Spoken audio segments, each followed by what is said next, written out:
మార్చిందంటే దానికి కారణం ఏమిటంటే లార్డ్ వారన్ హేస్టింగ్స్ అంటే రాబర్ట్ క్లేవ్, వాన్ సితార్, రాబర్ట్ క్లేవ్, మళ్ళా ఇవి వారన్ హేస్టింగ్స్ ఏదైతే మొట్టమొదటి గవర్నర్గా వచ్చిండో ఆయన మొదట ఏం చేసింటే బెంగాల్లో భూమి శిస్తు వసూలు చేసుకునే అధికారం మాత్రమే చెలాయించేవాడు. అంటే ఇది మొట్టమొదటిది రాబర్ట్ క్లైవ్ కావచ్చు, వాన్ సితార్ కావచ్చు, లార్డ్ వారన్ హేస్టింగ్స్ కావచ్చు.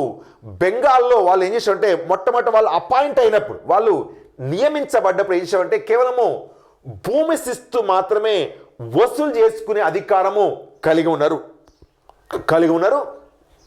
అలా ఏదైతే 1773లో చేసినటువంటి రెగ్యులేటింగ్ చట్టం ఉందో భూమి శిస్తు వసూలు చేసుకునే అధికారంతో పాటుగా సైనిక పరమైన అధికారాలు కూడా అప్పగించింది. అంటే ఇది సైన్యం పైన అధికారం చెలాయించే అంటే సైన్యం కూడా పెత్తనని ఆనాటి బెంగాల్ గవర్నర్కి అప్పగించింది. అలా సైనిక పరమైన అధికారాలు కూడా రావటం వలన అతనికి మరొక అదనపు బాధ్యత ఇవ్వటం వలన అలా బెంగాల్ గవర్నర్ పదవిని బెంగాల్ గవర్నర్ జనరల్గా మార్చడం జరిగింది. అలా మొట్టమొదటి Bengal governor general lord Warren Hastings. అలా రెగ్యులేటింగ్ చట్టము బెంగాల్ గవర్నర్ పదవిని గవర్నర్ జనరల్గా మార్చడం జరిగింది. అలా 1770 నుంచి 73కు బెంగాల్ గవర్నర్గా బీజీగా పరిపాలిస్తే 1773 నుంచి 1785 వరకు 85కు బీజీజీ అంటే బెంగాల్ గవర్నర్ జనరల్గా పనిచేసాడు. అలా మొట్టమొదటి Bengal governor general lord Warren Hastings. ఇక మనము ఈ చట్టాలకు సంబంధించిన కొన్ని ముఖ్యాంశాలు చెప్పాలని అంటే చెప్పుకోవాలని చెప్పిన అయితే మీకు జస్ట్ ఇప్పుడు మీకు చెప్తా అయితే 33 గురించి మీకు నేను తర్వాత చెప్తా, కానీ 13 గురించి మాత్రం ఇప్పుడు మీకు చెప్తా. ఈ 13 చార్టర్ చట్టంలో ముఖ్యాంశాలు రెండు ఉంటాయి. వాటి గురించి కూడా మనము తర్వాత క్లాసులలో డిస్కస్ చేద్దాం. కానీ కాకపోతే మీకు ఒక ముందు ఒక అవగాహన రావడం కోసం 13 చార్టర్ చట్టంలో నుండి ఒక ముఖ్యమైన అంశాలని అంటే మన కాంపిటీటివ్లో నంబర్ ఆఫ్ టైం కాంపిటీటివ్లో 100 సార్లు అడిగిన ఒక 2 పాయింట్లు చెప్పి మనముగా టోటల్గా లార్డ్ వారన్ హేస్టింగ్స్ కాలంలో జరిగిన పరిపాలన గురించి అతను చేసిన పనుల గురించి డిస్కస్ చేద్దాం. ఈ యొక్క 13 చార్టర్ చట్టంలో ఉన్నటువంటి ముఖ్యమైన అంశాలు మన కాంపిటీటివ్లో అడిగిన క్వశ్చన్స్ ఏంటంటే ఒకటి 13 చార్టర్ చట్టం దేశంలో మొదటిసారి విద్యాభివృద్ధికి ₹1,00,000 కేటాయించింది. కొన్ని 100 సార్లు అనే ప్రశ్న, very very very very important.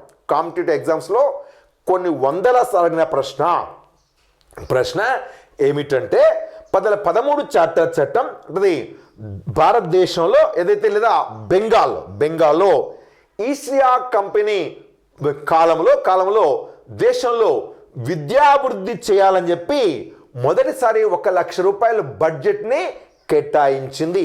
మొట్టమొదట దేశంలో విద్యాభివృద్ధికి ₹1,00,000 కేటాయించిన చట్టం ఏంటంటే 1813 చార్టర్ చట్టం. కొన్ని 100 సార్లు అడిగిన కాంపిటీటివ్ హిస్టరీ అంటే మొదటిసారి దేశంలో విద్యాభివృద్ధికి ఏ చట్టము ₹1,00,000 కేటాయించి లేదా మొట్టమొదటి విద్యాభివృద్ధికి ₹1,00,000 కేటాయించిన చట్టం ఏదంటే 1813 చార్టర్ చట్టం.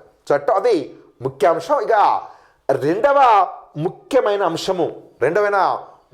అంశము ఏమిటంటే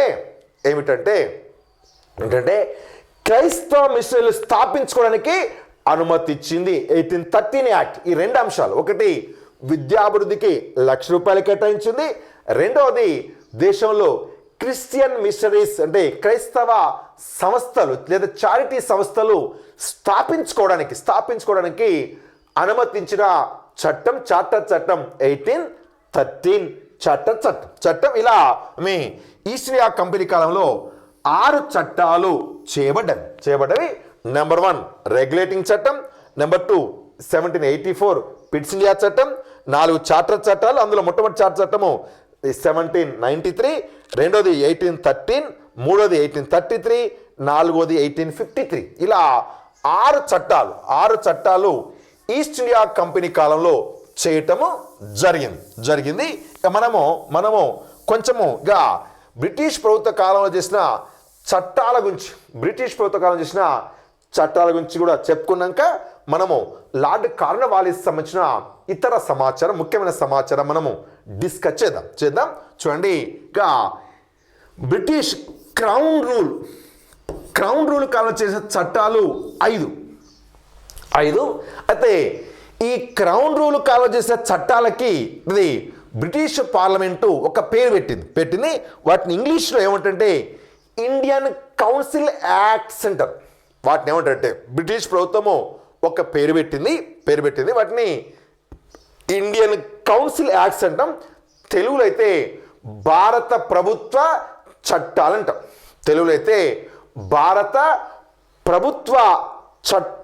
అంటాం. అలా తెలుగులో భారత ప్రభుత్వ చట్టాలన్నా, ఇంగ్లీష్లో ఇండియన్ కౌన్సిల్ యాక్ట్స్ అన్న ఒక్కటే. ఇవి ఎన్నంటే 5.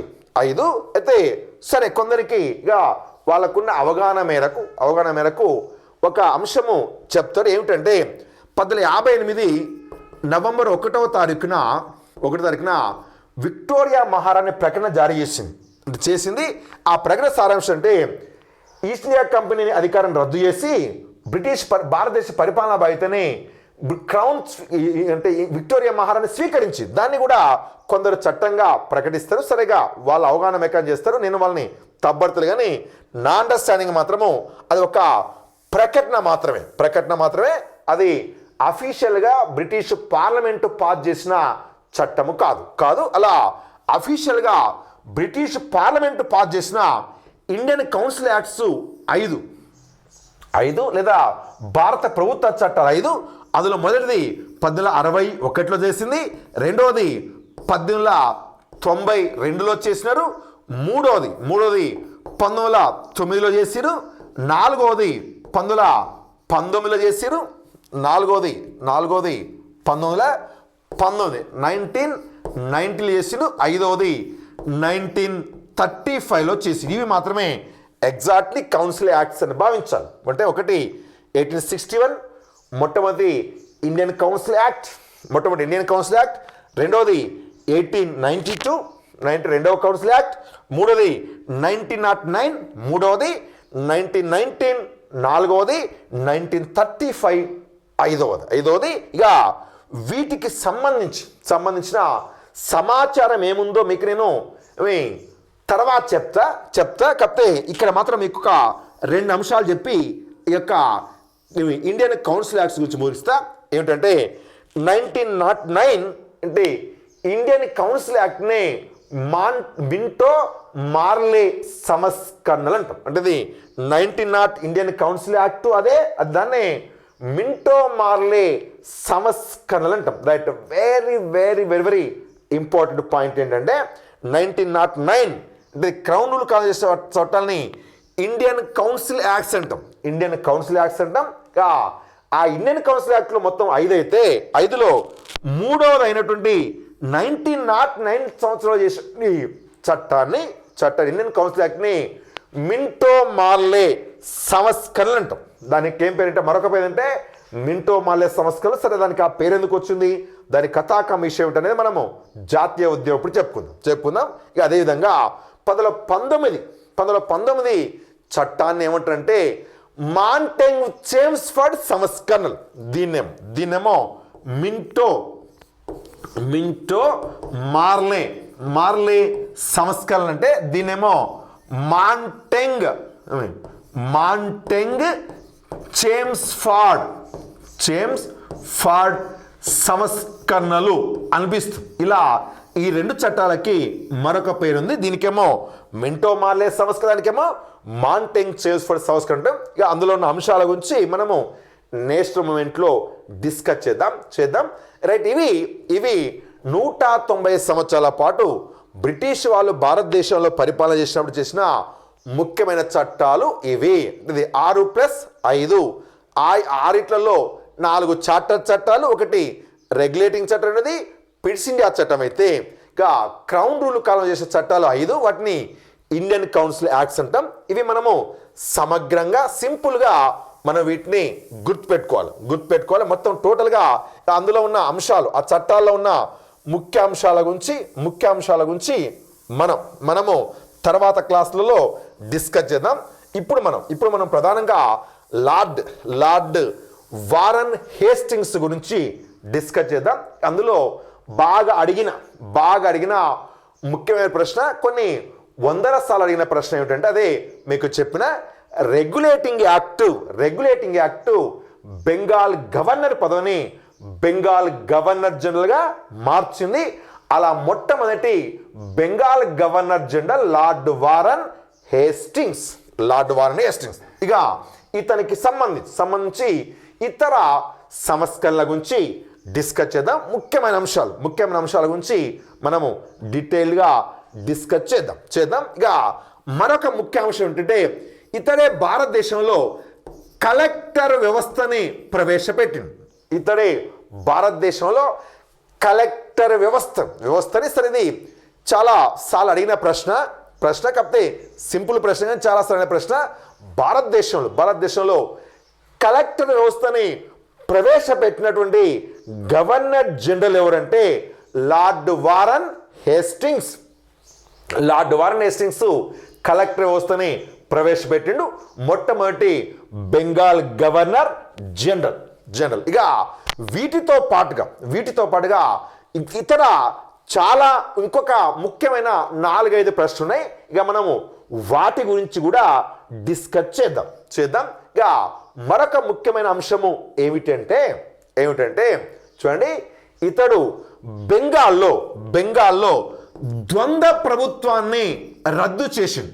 Right, very very very important. కొన్ని వందల సార్లు అడిగిన హిస్టరీ క్వశ్చన్ ఏమిటంటే, బెంగాల్లో ద్వంద్వ ప్రభుత్వాన్ని రద్దు చేసిండు. మరి ఆ ద్వంద్వ ప్రభుత్వం అంటే ఏందో, ఆ ద్వంద్వ ప్రభుత్వం ఎప్పుడు ఏర్పాటు చేయబడ్డదో మీకు నేను చెప్పినంటే అలహాబాద్ సంధి, అంటే ఇది బాక్సార్ యుద్ధము తర్వాత అలహాబాద్ సంధి కూరింది. ఆ అలహాబాద్ సంధి ప్రకారం బెంగాల్లో ద్వంద్వ ప్రభుత్వం ఏర్పడింది. ఆ బెంగాల్లో అలహాబాద్ సంధి ప్రకారం ఏర్పడ్డ ద్వంద్వ ప్రభుత్వాన్ని బెంగాల్లో రద్దు చేసిన వ్యక్తి లార్డ్ వారన్ హేస్టింగ్స్. బెంగాల్లో ద్వంద్వ ప్రభుత్వాన్ని రద్దు చేసి టోటల్గా బెంగాల్ని ఆయనే పరిపాలించి, లేదా ఈస్ట్ ఇండియా కంపెనీ తరపున మొత్తం బెంగాల్ మొత్తాన్ని పరిపాలించడము ప్రారంభించను. అంటే ఈ యొక్క ద్వంద్వ ప్రభుత్వం కంటే ముందేమో పరిపాలనా బాధ్యత బెంగాల్ నవాబుకుండే. వీళ్ళు కేవలము భూమి శిస్తే వసూలు చేసుకునేవారు. ఇక ఆ భూమి శిస్తు వసూలు చేసుకోవడంతో పాటుగా మొత్తము బెంగాల్ పరిపాలనా బాధ్యత మొత్తాన్ని బ్రిటిష్ వాళ్ళే స్వీకరించారు. దాన్ని ఏం రద్దు చేసి, ద్వంద్వ ప్రభుత్వాన్ని రద్దు చేసి దాన్ని స్వీకరించడము జరిగింది. రైట్, బెంగాల్ని ద్వంద్వ ప్రభుత్వం రద్దు చేసి ఇక అక్కడ పరిపాలన చేపట్టము జరిగింది. అది మూడవ ముఖ్యమైన అంశం. రైట్, ఇక నాలుగో అంశం ఏమిటంటే